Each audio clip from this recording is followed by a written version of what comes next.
Mungkin sekarang teman-teman penasaran ya gimana sih suka dukanya ikut NS gitu kan. Kok kayaknya seru-seru doang yang dilihat ya. Padahal ya saya juga manusia, pasti pada saat perjalanan hidup adalah suka dukanya gitu kan. Termasuk saya ikut NS. Kalau sukanya sih banyak juga. Saya bisa kenal budaya lain, kemudian suku lain yang sebelumnya saya tidak pernah tahu sama sekali. Saya kenal bahasa orang lain juga.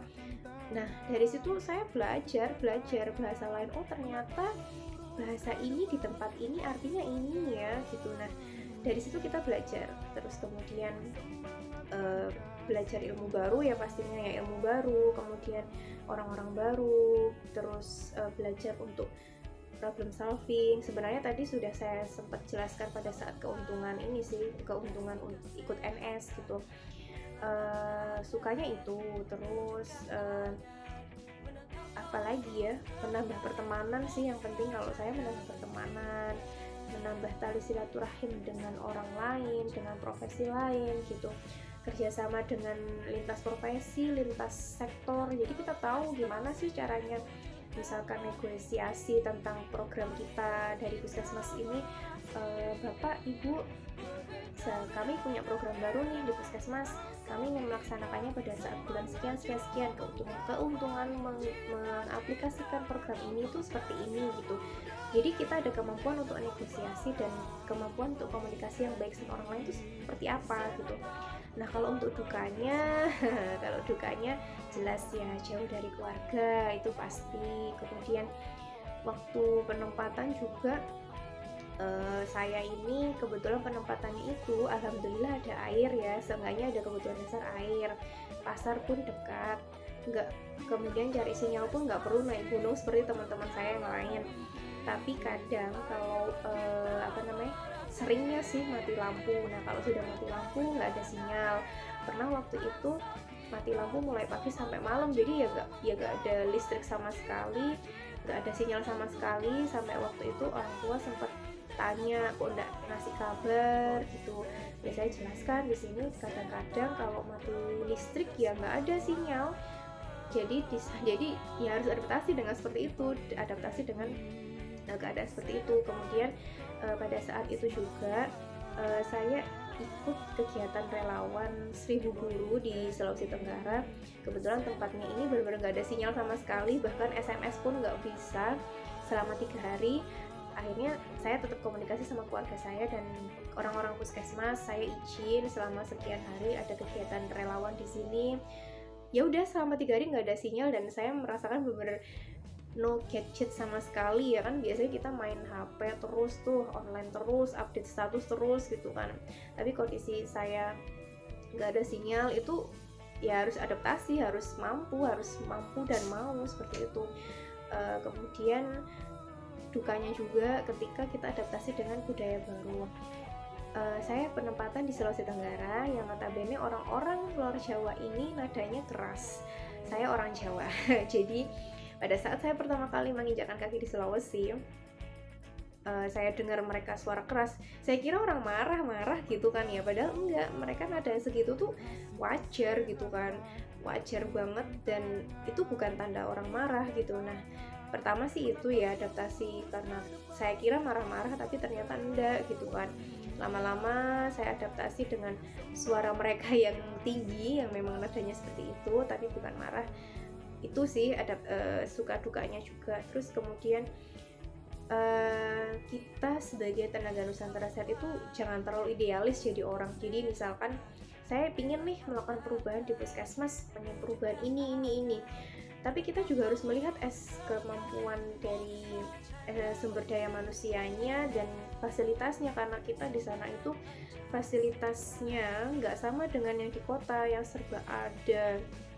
Terus dari segi SDM-nya terdidik semua. Nah, di sana memang rata-rata minimal D3 ya, tapi kan untuk update ilmunya tuh beda dengan kita. Jadi kita jangan terlalu idealis juga, maksudnya memaksakan kehendak seperti ini, tapi memang ketika di lapangan kita nggak bisa memaksakan orang untuk sama dengan kemampuan orang-orang di kota misalnya seperti itu. Jadi kita harus memaklumi itu gitu. Kalau waktu suka dukanya sih waktu itu seperti itu. Kemudian crash dengan orang yang di puskesmasnya sudah lama itu sudah kejadian yang kebanyakan seperti itu. Waktu itu saya juga sempat sih, namanya juga tempat kerja tuh everywhere. Saya yakin everywhere juga ada masalah dengan seniornya atau dengan teman kerjanya yang aku tuh pengennya idenya seperti ini, terus saya sendiri pengen idenya seperti itu. Akhirnya crash di situ. Tapi di situ saya belajar, oh oke, salah satu harus ngalah, entah dia yang ngalah, entah saya yang ngalah. Tapi banyak saya yang ngalah sih, karena kan saya orang baru di situ. Jadi ya udah, kita nggak bisa memaksakan kehendak juga. Ya itu sih seperti itu suka dukanya. Terus dukanya juga kan nggak bisa pulang sering karena jauh juga. Kita ada tanggung jawab juga di puskesmas, nggak mungkin sering-sering pulang ke rumah juga kan. Jadi seringnya sih waktu Idul Adha nggak pulang, kalau Idul Fitri insya Allah dibolehkan pulang gitu. Juga teman-teman, kalau misalkan ada kekurangan ya di puskesmas, waktu itu sih saya 1 tahun pertama di rumah tinggal kelahiran, jadi saya belum dapat rumah dinas untuk 1 tahun pertama. Itu ya udah diterima aja, nggak usah banyak, maksudnya jangan terlalu protes yang berlebihan, karena sekali lagi saya sudah jelaskan di awal penjelasan saya, tidak semua dinas kesehatan bisa menyediakan rumah dinas, tidak semuanya sesuai dengan ekspektasi kita, nanti kita dapat rumah, dapat air dan lain sebagainya, karena di lapangan itu sangat berbeda sekali. Kita harus terima itu. Waktu itu saya sama teman-teman tinggal di rumah tinggal kelahiran, jadi ya tinggal satu rumah sama yang punya rumah. Terus ketika ada ibu melahirkan masih pembukaan 1-2 tinggalnya di situ dulu, jadi nanti kalau sudah mau lengkap baru dibawa ke puskesmas, seperti itu. Ya harus terima gitu, harus legowo lah istilahnya ya. Terus kemudian baru 1 tahun berikutnya, 1 tahun terakhir setelah itu saya baru pindah ke rumah dinas. Ini pun saya rumah dinasnya masih gabung dengan pegawai puskesmas, jadi itu ya harus kita terima gitu. Terus 1 kamar kita isinya bertiga dengan kamar yang nggak terlalu luas, ya kita juga harus terima gitu. Jadi itulah kondisi puskesmas di Indonesia itulah kondisinya sangat amat berbeda dengan di kota. Dan dari situlah saya belajar, oh kehidupan ini nggak hanya berputar di kita aja gitu loh, kehidupan ini ya realnya kayak gini gitu. Jadi dari situ sih saya banyak sekali belajar dari mereka, lebih banyak bersyukur lah istilahnya, seperti itu. Jadi ikut Nusantara Sehat itu bukan hanya sekedar ikut-ikutan, bukan karena money oriented, karena gajinya gede dan lain sebagainya. No, tidak seperti itu. Nusantara Sehat memang harus diniatkan betul untuk ibadah, untuk membantu puskesmas di luar sana yang benar-benar terpencil dan sangat terpencil, supaya mereka nggak ketinggalan informasi kesehatan juga, supaya kebijakan pemerintah sampai di mereka, seperti itu.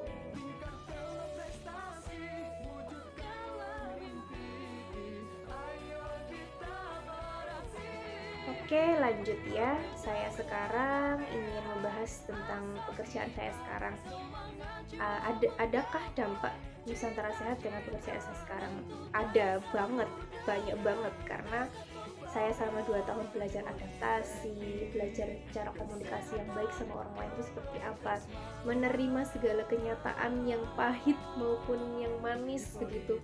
Nah sekarang ini kan saya menjadi seorang relawan tenaga COVID di Rumah Sakit Darurat Wisma Atlet, tepatnya di Kemayoran ya, Jakarta Utara. Dan kondisinya di sini benar-benar out of the box ya istilahnya. Jadi alhamdulillah, karena saya sudah istilahnya ditempa mental saya selama 2 tahun sama Nusantara Sehat, kemudian saya menjadi relawan di sini, insya Allah itu menjadi bekal saya. Jadi ketika ada sesuatu hal yang mungkin tidak sesuai di sini ya, nggak sesuai itu dalam artian, oh kok nggak kayak rumah sakit ini, kok aturannya seperti ini begitu ya, namanya juga rumah sakit darurat. ya istilahnya harus fungsional, maksudnya kayak harus melihat keadaan juga kan, pasiennya pun yang dihadapi juga berbeda, apalagi ini COVID ya. Jadi dari sini saya banyak banget manfaat yang saya dapatkan ketika saya dapat menjadi NS, menjadi alumni NS, lalu saya menjadi relawan di sini, lebih mengerti keadaan dan lebih cepat adaptasi dengan keadaan di sini, sehingga saya bisa memberikan pelayanan yang terbaik untuk pasien-pasien COVID di sini dan membantu pasien COVID di sini untuk sembuh. Jadi efeknya seperti itu kalau efeknya gitu. Kemudian lebih gampang berteman dengan siapapun, karena kita kan waktu Nusantara Sehat harus adaptasi dengan orang baru ya. Nah, jadi di sini saya adaptasi dengan orang baru yang benar-benar baru, berbeda dengan tempat sebelumnya. Nah, disinilah kemampuan adaptasi saya diuji gitu. Jadi keuntungannya ikut NS tuh banyak banget. Jadi, misalkan nanti teman-teman kerja di tempat lain, pasti teman-teman akan mentalnya semakin kuat seperti itu.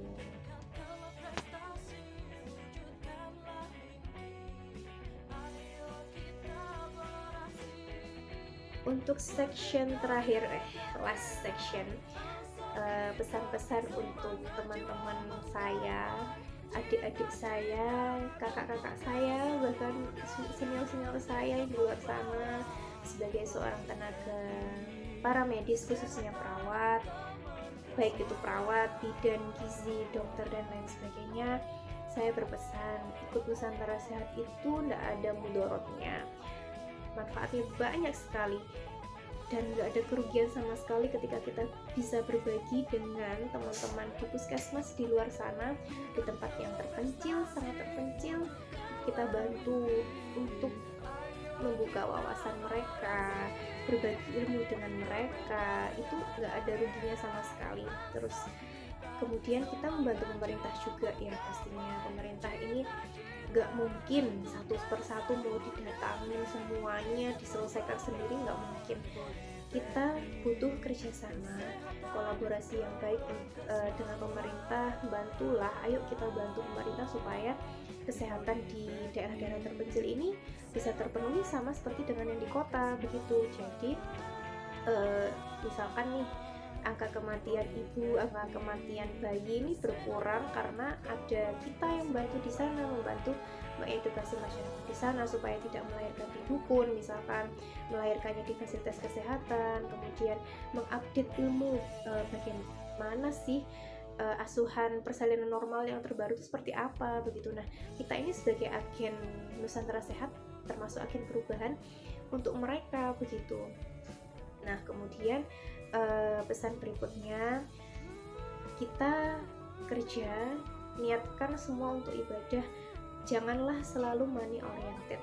Uang itu bisa dicari dari Nusantara Sehat pun, kalian tidak hanya Nusantara Sehat pun kalian bisa dapat uang, bisa dapat pekerjaan yang halal dan sebagainya. Tapi melalui Nusantara Sehat, saya tadi sudah menjelaskan banyak sekali manfaatnya, meskipun ada dukanya juga.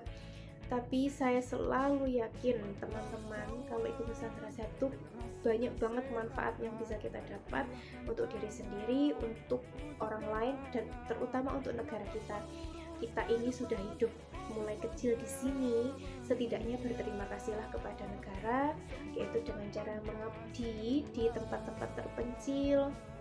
Kita menjadi satu dengan masyarakat di sana, kita tahu permasalahan kesehatan di sana seperti apa. Itulah yang menjadi nilai ibadah, dan insya Allah pahalanya kita akan mengalir terus. Amin ya rabbal alamin. Oke, itu penjelasan saya tentang Nusantara Sehat. Teman-teman kalau mau tanya-tanya lebih lanjut, mungkin dari penjelasan saya ada yang kurang jelas, silahkan teman-teman menghubungi saya, bisa minta kontaknya ke teman-teman BEM. Terus Kak pengen ketemu nih, boleh nanti setelah corona ya, sama misalkan saya sudah di Malang, karena kondisi saya sekarang di Jakarta jadi relawan, jadi masih belum bisa kemana-mana. Bisalah nanti kalau pengen telepon atau chat via WA, bisa banget nanti bisa tanya sama teman-teman BEM Polkesma. Oke, terima kasih banyak teman-teman BM Polkesma yang sudah memberikan kesempatan kepada saya untuk bisa berbagi kepada teman-teman apa sih Nusantara Sehat itu, dan semoga bisa membuka pemikiran teman-teman tentang Nusantara Sehat. Oke, siap. Terima kasih teman-teman semua.